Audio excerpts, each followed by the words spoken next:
Bonsoir, bienvenue dans cette nouvelle émission Croix de Neuf. Aujourd'hui, je reçois le maire de la belle ville du Prêcheur, M. Marcelin Nadeau, et il est aussi le coprésident de PIA. C'est ça. Bonsoir, Marcelin. Bonsoir Mando. Voilà, merci beaucoup d'avoir accepté notre invitation.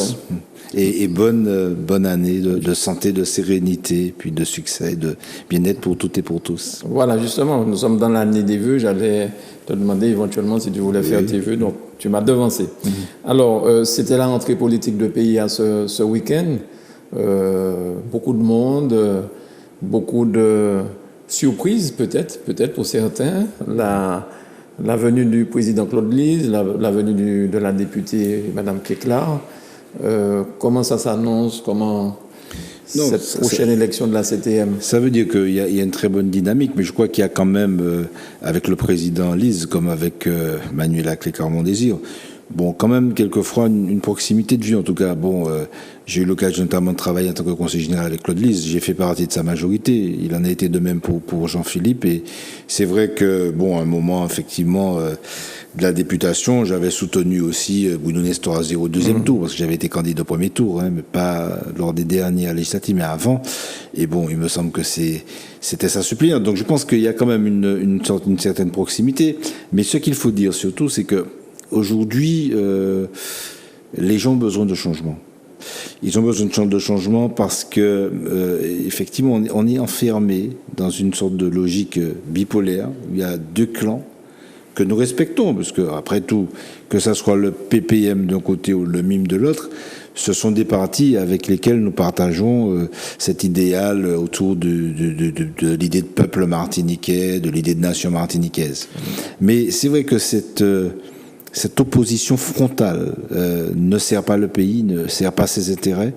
Et des fois, je me pose la question de savoir, mais quelles sont justement les bases sur lesquelles cette rivalité-là, virulente, avec les cancans et une dégradation du climat politique, sur quoi elle s'appuie. Et donc, c'est pour ça que je pense très honnêtement que nous, PIA, nous sommes une volonté d'une offre politique nouvelle en Martinique. Je crois qu'en son temps, le RDM de Claude Lise aussi l'a été. C'est une offre encore nouvelle par rapport à la bipolarisation, mais qu'il y a d'autres aussi, d'autres possibilités, des mouvements municipaux, des mouvements qui existent à l'échelle de la Martinique, des personnalités qui ont pris leur distance, des personnalités de la société civile qui veulent proposer leur service au peuple martiniquais. Bref, je pense qu'il serait intéressant quand même de réfléchir à la possibilité qu'il y a d'échanges, de discussions avec toutes ces personnes. Alors, nous sommes déjà en discussion avec Claude Lise. On avait parlé ici de Madame Keklarmont-Désir. On pourrait parler des ateliers Échelle Chirois. Il y avait un certain nombre de maires et d'élus présents, de mouvements locaux présents. Mais au-delà, il y a encore peut-être des gens avec qui nous devrions entrer en discussion. Et c'est vraiment ce que nous souhaitons. Parce que nous disons, après tout, on n'est pas les seuls à pouvoir proposer des perspectives au peuple martiniquais, et nous faisons nôtre la fameuse formule de Césaire, opter pour le plus large contre le plus étroit, mais c'est pas un manière chololo, c'est pas sur des bases flasques, c'est sur des bases réelles, des valeurs et des objectifs pour la Martinique. Et je crois que nous sommes dans un contexte historique où il y a beaucoup de défis à relever, parce qu'il y a de grandes urgences, déjà au niveau planétaire. Je parle par exemple de l'urgence climatique, mais c'est une urgence planétaire, mais qui est en relation étroite avec des problématiques martiniquaises. On sait comment nous sommes exposés aux risques de cyclones, qu'on est confronté au problème des sargasses, et puis que plus généralement, c'est vrai que la question de notre adaptation au risque, on parlait l'autre fois de la montagne pelée, du risque sismique, il y a beaucoup à faire à ce niveau-là. Et puis il y a aussi certaines urgences, les problématiques, les pathologies liées à notre alimentation, liées à ce qu'on pourrait appeler notre environnement. Je crois qu'il faut s'attaquer durement à ça. Des urgences sociétales, l'eau est un petit peu liée d'ailleurs à la question du changement climatique. Comment on peut, dans un pays comme le nôtre, avoir justement un système de distribution d'eau avec des installations aussi dégradées, comment on peut laisser des gens des jours et des jours sans eau, et que dans le même temps, on voit bien que au lieu d'essayer ensemble d'avancer des pistes de solutions, on est dans un tel affrontement que c'est le préfet qui est obligé de trancher, d'arbitrer. C'est pas normal. Je trouve qu'entre élus martiniquais, on doit franchement s'attaquer aux problèmes qui concernent les Martiniquais et singulièrement le quotidien des Martiniquaises et des Martiniquais. Alors, est-ce que, quelque part, vous n'avez pas l'impression que les gens ont envie de voir d'autres, j'ai envie de dire, d'autres recettes, des rajeunir? Quand je dis rajeunir, parce que certains vont dire, oui, mais non, mais quand on parle de rajeunir, on s'attaque aux personnes âgées. C'est pas du tout ça. Non. C'est peut-être une autre offre, même si ce sont des gens qui ont un certain âge. C'est-à-dire, comment expliquer? J'ai vu des trucs passer sur Internet où les gens demandent une nouvelle équipe, quoi. En fait. Une nouvelle équipe avec une autre vision pour la Martinique. Ce qu'il faut dire très honnêtement, mais j'ai eu l'occasion de te le dire sur le plateau de Zouk TV, c'est que nous avons en fait un système politique qui est à la fois trop masculin et trop âgé. Alors, je parle de moyenne, bien sûr, mais il faudrait que, en fait, ce qu'on pourrait appeler la société politique, disons entre guillemets, elle corresponde à la société réelle. C'est-à-dire que chacune des catégories, singulièrement des catégories d'âge, soit représentée dans le système politique. Alors qu'aujourd'hui, on constate un déséquilibre au détriment des jeunes et au détriment des femmes. Donc il faut absolument rééquilibrer. Ça ne veut pas dire qu'il faut exclure toute personne ayant plus de 70 ans. C'est une aberration. Mais par contre, nous trouvons que la proportion de personnes âgées par rapport à la proportion de personnes âgées dans la société est peut-être trop importante dans la société politique. Donc il s'agit d'un simple rééquilibrage parce que, comme je le dis souvent, on a à la fois besoin dans les dynamiques politiques de la fougue de la jeunesse et de la sagesse des personnes âgées. Donc c'est l'équilibre. Je suis un écologiste, je crois beaucoup aux équilibres. Mais comment y parvenir, monsieur le maire? Parvenir, c'est qu'il faut changer, je disais, d'offre politique nouvelle. Il faut absolument que d'autres têtes émergent, que plus de femmes s'engagent en politique, que plus de jeunes s'engagent. Et on le voit bien, on a des jeunes qui sont très bien formés, qui, beaucoup d'ailleurs d'entre eux, malheureusement, quittent le pays. Et ça, l'une des urgences, c'est aussi l'attractivité de notre pays. Et très souvent, il y en a qui partent parce qu'ils veulent embrasser le vaste monde, comme qui dirait. Mais il y en a aussi qui partent parce qu'ils en ont assez d'un pays où on ne les respecte pas, ils n'ont pas de perspective, d'engagement. Et je crois que ça, il faut s'attaquer à ça clairement et faire l'effort nécessaire pour penser la transmission, parce que c'est vrai aussi qu'il y a dans ce pays beaucoup trop de politiques qui s'accrochent absolument au pouvoir. Il faut penser la transmission, et quand je le dis pas de manière démagogique. Aujourd'hui, je répète que c'est mon dernier mandat. Oui, vous l'avez déjà dit plusieurs fois. C'est des raisons peut-être personnelles, mais c'est surtout un problème d'éthique. C'est-à-dire me dire qu'après tout, je suis pas indispensable, qu'il y a d'autres personnes qui peuvent prendre le relais, et que souvent, parce qu'au fil du temps, on finit par tomber dans la routine. Et très souvent, la société a besoin de ce bol d'oxygène qui peut venir de têtes nouvelles, de personnes nouvelles, de dynamiques nouvelles. Et c'est pour ça que je crois beaucoup à la dynamique démocratique, ouverte, plurielle, diverse, tant au niveau des catégories sociales qu'au niveau des classes d'âge, etc. On parle beaucoup des États-Unis en ce moment avec ce qui s'est passé au Capitole, mais ce qu'on peut retenir aussi, c'est qu'un président américain fait 4 ans, il peut être renouvelé une fois, et après 8 ans, c'est fini. Ah. Il est obligé, il ne peut plus se présenter. Et ce n'est pas une question d'âge, puisque Biden, aujourd'hui, vu son âge, il est président. Oui, tout à fait. Mais ça permet un renouvellement, peut-être, et de mettre d'autres personnes. Alors, il y a des principes pour lesquels je suis, par exemple celui de parité, ça c'est indéniable. Alors, je ne serais pas pour limiter, vous avez raison, mais par contre, pour avoir une limite en termes d'âge, etc. Mais par contre, ce pourquoi je suis, c'est la limitation, je dis souvent, dans le temps et de l'espace des mandats. Ouais. Dans l'espace, c'est-à-dire limiter le nombre de mandats, c'est un peu ce que fait la loi aujourd'hui, et tant mieux, parce que ça permet aussi un petit en soit peu un renouvellement de ce qu'on pourrait appeler avec des guillemets la classe politique, et limiter dans le temps également. C'est-à-dire que je pense très honnêtement qu'on devrait demander à des gens qui, au bout de tant de mandats, de telles fonctions, d'arrêter un peu. Histoire de prendre un peu de recul, peut-être pour revenir, parce que des fois, quand on a pris du recul, c'est quand on a tout le temps le nez sur le guidon, quand on est tout le temps dans la routine, je ne suis pas sûr que ça soit une bonne chose pour les collectivités que nous gérons, les entités que nous gérons. Cela étant, loin de moi toute idée de mettre tout le monde dans le même sac. Je crois que nous avons, Martinique, en tout cas s'agissant des maires et des autres élus, des gens qui sont très souvent, contrairement à ce qui se dit, dévoués, parce que être maire, en tout cas être maire en Martinique, j'en sais quelque chose, et surtout quand on est maire de communes modestes par la taille, je crois que c'est pas rédichesse potable. Et c'est vrai qu'il y a un engagement. Si la personne qui est maire comme ça et qui fait ça un peu en dilettante, elle ne peut pas durer parce que plus ça va, il y a des difficultés avec des moyens financiers de moins en moins importants, etc. C'est très compliqué et je crois que les gens qui le font, s'ils arrivent à durer, c'est parce qu'en quelque part, ils le font sérieusement. Alors, c'est un hommage que je rends à tous les maires d'ailleurs de Martinique et d'ailleurs. Alors, lorsqu'on voit que les jeunes, généralement, ne votent guère, ils disent, mon parent laisse ça, parce qu'ils ont l'impression que... Est-ce que si on rendait le vote obligatoire, ça n'aurait pas quelque part permis à un plus grand nombre d'aller voter et permettre par là même à changer le paysage politique? Parce que c'est le seul moyen peut-être de le rendre obligatoire, parce que les gens, vous voyez bien, monsieur le maire, le nombre d'abstentions maintenant, c'est phénoménal. Oui, mais pour guérir le mal, il ne suffit pas de casser le thermomètre. Non, mais ça, moi, je suis en plus fondamentalement dans ma culture politique un petit peu libertaire et je ne suis pas trop favorable aux obligations forcées. Non, je crois que le fait d'aller voter, de participer, ça doit partir de la volonté.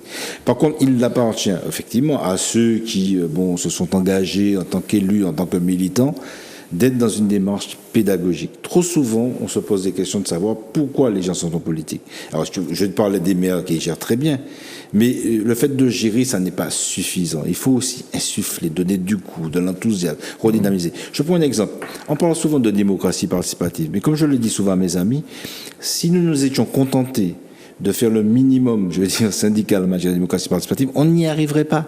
Parce que ça doit partir d'une volonté forte. Et la volonté politique demande de l'énergie, de l'implication, de l'abnégation. Et il faut vouloir pour pouvoir. Et c'est pour ça que je crois qu'effectivement, non.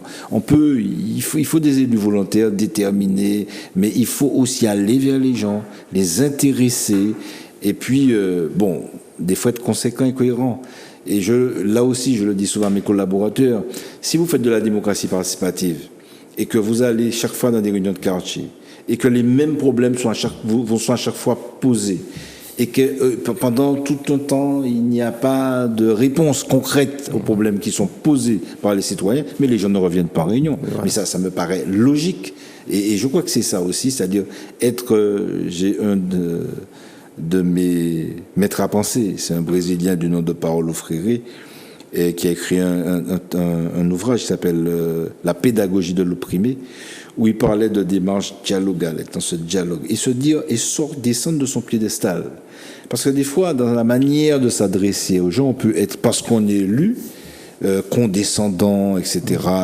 Non, il faut se dire que des fois, on apprend autant des gens qu'on peut apprendre aux gens. On est dans la co-éducation, dans la co-conscientisation, et des fois beaucoup de gens me disent un certain nombre de choses, me font prendre conscience d'un certain nombre de réalités. Donc c'est peut-être cette approche, et nous à PIA d'ailleurs, nous l'avons beaucoup dit dimanche dernier, nous prenons beaucoup l'humilité. Il faut beaucoup d'humilité. Et quand je parlais de réduction des mandats, c'est se dire, moi un homme, être fini, une entité finie, je ne peux pas me multiplier parce que je n'ai pas le don d'ubiquité. Donc il faut limiter l'État. Et puis en plus, avoir l'humilité de se dire, parce que tout ce que nous engageons, par exemple, sur le terrain du prêcheur, en termes de transformation, d'aménagement, etc., de recomposition spatiale urbaine, je me dis, non, Marcelin Nadeau, l'être qu'il est, fini, qui va mourir un jour comme tout le monde, ne pourra pas faire tout. Donc il faudrait que nous soyons en mesure de convaincre des gens qui vont convaincre d'autres, etc., pour préparer la suite. Tout à fait, et préparer, bien sûr, la relève, comme l'on dit fréquemment. Alors, j'ai entendu quelque chose qui s'est passé sur votre territoire, avec une histoire de tourisme, je crois. Est-ce que vous pouvez nous donner votre version? Parce qu'on a entendu toutes sortes de versions, hein. Bien sûr, donc peut-être que ce sera l'occasion de savoir exactement ce qui s'est passé. Alors, ce qui s'est passé, en fait, c'est vrai qu'il y a eu un incident malheureux. Un incident, non, c'était quand même quelque chose d'assez grave, qui a vu, effectivement, un certain nombre de jeunes. Alors, maintenant, de jeunes Martiniquais, mais je reviendrai sur le fond de leur action. Bon, qu'on a tout de suite rangé, classé dans l'histoire de rouge, vert, noir. Il faut arrêter aussi dans ce pays qu'à chaque fois qu'il y a une action quelconque, tout de suite on dit ça ne veut rien dire, c'est l'histoire de rouge, vert, noir. Et comme l'a dit sur notre plateau un militant martiniquais, eh ben, on va appeler ceux de je ne sais quoi les lambis, d'autres les bleus, blancs, rouges. Quand des gens dans le Capitole aux États-Unis avec un drapeau états-unien, c'est pas pour ça qu'on renie le drapeau états-unien. Quand des gens du Front National, Rassemblement National aujourd'hui en France sortent leur drapeau bleu, blanc, rouge, etc. Bon, on ne renie pas pour autant le drapeau bleu, blanc, rouge. Il n'y a aucune raison. Donc il faut qu'on arrête déjà que parce que des gens comme ça ont un drapeau rouge vert noir et qu'ils font un truc et c'est rouge vert noir. Donc on met y compris dans le même sac des élus comme nous qui disons que nous reconnaissons ce drapeau comme étant celui de la Martinique. Donc, et je crois qu'à ce niveau-là, il faut dénoncer aussi une forme de manipulation de certains pour faire croire, associer, faire des associations d'images entre tel mouvement et telle personnalité politique. Et ça, c'est pas pour nous faire du bien, c'est plutôt pour essayer de nous décrédibiliser. Donc, je veux le dire aussi que ce qui s'est passé au Boucher, effectivement, c'était pas normal que des gens, d'une part, s'approprient une portion de plage. Moi, je suis contre l'appropriation privée de quelques portions du littoral, que ça soit d'où qu'elle vienne, cette privatisation. En plus, le fait de dire, bon, telle race ou telle machin ne va pas venir là, je suis absolument contre ça. Parce que moi, je suis un humaniste fondamentalement. Alors, je reconnais mon caractère d'afro-descendant, je reconnais toutes mes origines, je me bats pour la reconnaissance, le respect de l'Afrique, le respect des Noirs. Je suis un antiraciste fondamental. Je n'accepte pas qu'un être humain, quel qu'il soit, soit malmené. Et quel qu'il soit, ça veut dire que je ne peux pas accepter non plus que des gens soient brutalisés par rapport à la couleur de leur peau. Que ça soit très clair, il faut que les gens le sachent. Maintenant, il y a une question de fond qui était posée et que d'autres Martiniquais, effectivement, posaient aussi. Et c'est pas parce qu'il y a eu cette action pour dire que le fond de ce qui était revendiqué n'avait pas de sens. On était dans une période, effectivement, où on nous demandait on nous opposait beaucoup de restrictions et en même temps, on ouvre les vannes sur le plan touristique. Il y a des gens qui trouvent ça génial, c'est bon parce que ils arrivent, je m'en réjouis quand l'économie martiniquaise va bien, je suis heureux, je vais bien, mais après, il faut savoir ce que l'on choisit. Est-ce qu'on choisit que l'économie martiniquaise aille très bien, je veux bien, mais au détriment de la santé des Martiniquais? Dès lors se pose la question, mais ça sert à quoi l'économie? Et je reviens sur un autre épisode, quand il y avait eu une action sur la question des croisières, il y avait une action. Oui. On disait que c'était les rouges, verts, noirs également. Et beaucoup de gens critiquaient. Et quand il y a eu cette arrivée massive du Covid en Martinique et qu'on a eu le confinement au détriment de l'économie, parce qu'il a fallu fermer, ralentir l'économie, alors là, les mêmes personnes se sont tues. Donc il faut, et moi je crois qu'il y a une philosophie aujourd'hui qui est naissante et qui est celle du care, c'est-à-dire le soin. Et aujourd'hui, il y a des gens, des philosophes qui développent cette idée d'une économie du soin, du bien-être, de s'occuper de l'autre, de prendre soin de l'autre, de prendre soin de ses écosystèmes, de prendre soin de la vie, de respecter le vivant. Et c'est cette démarche qui peut être économiquement efficace. Ça ne veut pas dire qu'on exclut les impératifs économiques, mais autant je ne suis pas pour un autre impératif, par exemple, que la politique décuise, enfin contrôle l'économie. Je ne suis pas non plus pour que, que la politique, la raison politique soit soumise absolument à la raison économique. Dans une société, quand on gère une société, il faut trouver un équilibre. On parle toujours de cet équilibre entre tous les paramètres, de manière à ce que nous ayons une vie harmonieuse et sans difficulté. Alors, dans le droit fil de ce que vous venez de dire concernant cet incident, il y a un gars à banane qui a brûlé au François. Et c'est vrai que là, j'ai l'impression un petit peu que tout de suite, on a plus ou moins caractérisé éventuellement les auteurs de cette histoire-là. Donc alors, ça peut être un... Alors là, oui, mais là, il y a une sorte... Là aussi, il faut savoir raison garder. J'ai entendu un certain nombre de communiqués. Alors, quand surtout, en plus, les communiqués, on les a un petit peu à géométrie variable, selon l'affaire, quoi, quand on dit qu'il y a des terroristes qui sont manipulés par des dictateurs, on accuse qui? On ne sait même pas, il y a une enquête en cours. Alors on dit qu'on a vu effectivement des gens très bien, mais quelle relation? Bon, quand il y a une enquête, il faut que l'enquête se poursuive. En tout cas, ce que je dois dire, c'est que, à mon avis, c'est pas ce type d'action qui va nous faire avancer et gagner quoi que ce soit. Il y a de réels problèmes sur la pollution des sols, sur des pathologies liées à des pratiques culturelles, à l'usage des pesticides, mais je ne suis pas pour la violence. Je pense qu'il faut arrêter la violence. Et je me revendique de gens à ce niveau-là. C'est mon choix politique. Je suis pas un violent. Je n'aime pas la violence. Je n'aime même pas la conflictualité. Je me revendique de gens comme Martin Luther King, de Vandana Shiva, qui mène un combat déterminé, qui emprunte un petit peu à la démarche pacifiste de Gandhi, et qui dit, en étant déterminé, en se battant, en combattant, qu'à partir du moment qu'il s'agit d'un être humain, elle est prête à le rencontrer, à discuter. C'est ma philosophie fondamentalement. Pourquoi ? Parce que c'est la meilleure manière de changer le monde.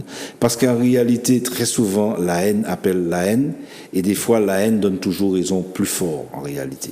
Parce que la haine peut justifier, par exemple, des systèmes répressifs, peut justifier des restrictions de liberté contre lesquelles il faut se battre, mais je ne crois pas que ça soit le créneau, etc.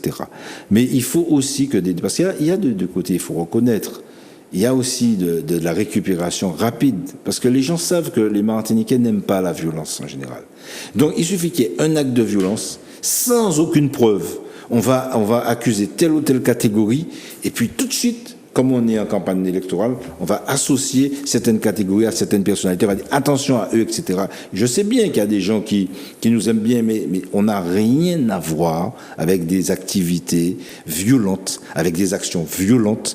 Nous n'y croyons pas en termes d'efficacité, nous ne partageons pas cette réalité de cette violence. Mais quand la répression tombe de manière injuste sur un certain nombre de gens, des fois sans preuve, prétextant justement de la violence, c'est la même chose. Moi, je défends la liberté fondamentalement, et je ne peux pas accepter que quelqu'un soit accusé pour des fautes qu'elle n'aurait pas commises. Donc, je crois que c'est ça la démarche. Donc, évitons les confusions, etc. C'est vrai qu'il y a des problèmes de fond, mais ce que je voudrais dire quand même pour finir dessus, c'est que si nous refusons de nous attaquer aux problèmes de fond, on risque d'avoir une violence qui ira crescendo.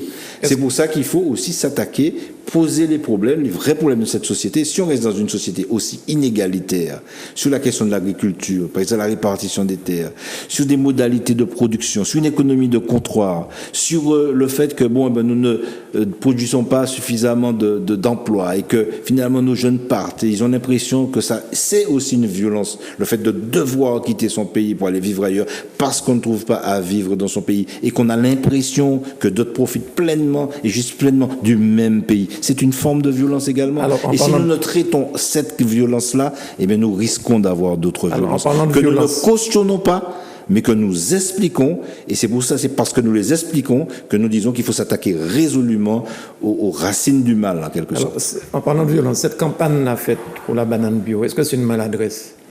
Bon, par rapport, on connaît le problème de la chlordécone qui n'a, jusqu'à maintenant, personne n'a bougé. Alors, moi, je crois que c'est plus qu'une maladresse. Et c'est pour ça qu'il faut faire très attention. Moi, je crois que essayer de faire corps martiniquais, que, bien sûr, j'ai rencontré, surtout à la suite de notre arrêté anti-pesticides, des producteurs de bananes bio qui sont des gens qui m'ont dit d'ailleurs, parce que quand on prétend que finalement il faut des intrants chimiques pour que l'agriculture aille bien, j'ai rencontré des producteurs bio qui m'ont dit le contraire. Ils m'ont dit mais je dors bio depuis que je suis dans le bio, parce que pour produire la même quantité de produits, j'ai besoin de moins d'intrants. Ça veut dire que les intrants, il faut les payer, et des fois les payer chèrement, etc. Donc, moi, je crois que cette question de la publicité comme ça, lancée à la face des gens, et parmi, il y en a qui souffrent. Moi, je pense notamment à l'Action. On m'a dit qu'il y a même un préfet qui a eu les larmes aux yeux quand des ouvriers agricoles ont exprimé leur souffrance. Mais il y a des souffrances réelles tirées de modalités de production. Il y a j'ai vu des producteurs de bananes qui sont dans le système, mais dire qu'ils comprenaient pas ça parce qu'ils sont en souffrance, parce qu'ils sont endettés, parce qu'ils n'ont pas vu leur rétribution arriver. C'est un milieu où il y a des problèmes, des souffrances. Donc, que l'on se dise, nous asseyons autour d'une table pour s'attaquer aux problèmes, régler les problèmes et changer aussi d'orientation agricole sur ces questions des problèmes. Mais quand après on affiche pour faire croire, moi j'appelle ça, c'est pas de la communication, mais c'est de la manipulation. Et quand on dit qu'il ne faut pas que la manipulation vienne de certains, j'aimerais bien que les gens qui font les communiqués pour condamner certains, ils soient courageux, quel que soit ce qu'ils partagent avec les auteurs de ces actes-là comme valeur, et bien qu'ils sachent les dénoncer aussi. Parce que je dénonce ce qu'on pourrait considérer comme les miens. Quand il y a des jeunes qui affichent les mêmes idées que moi, qui mènent un certain nombre d'actions, je suis courageux pour dire je suis pas d'accord. Je suis pas en désaccord sur le fond, mais je suis pas d'accord avec vous sur la forme. Mais que de l'autre côté, on en fasse aussi de même. Merci beaucoup, monsieur le maire. Ça a été une interview très intéressante. Merci. Dommage qu'on n'ait pas plus de temps pour continuer, mais vous savez que vous pouvez revenir quand vous voulez. Absolument. Merci, monsieur le maire. Merci beaucoup à vous de nous avoir suivis. Merci à Manuela pour la réalisation. À bientôt.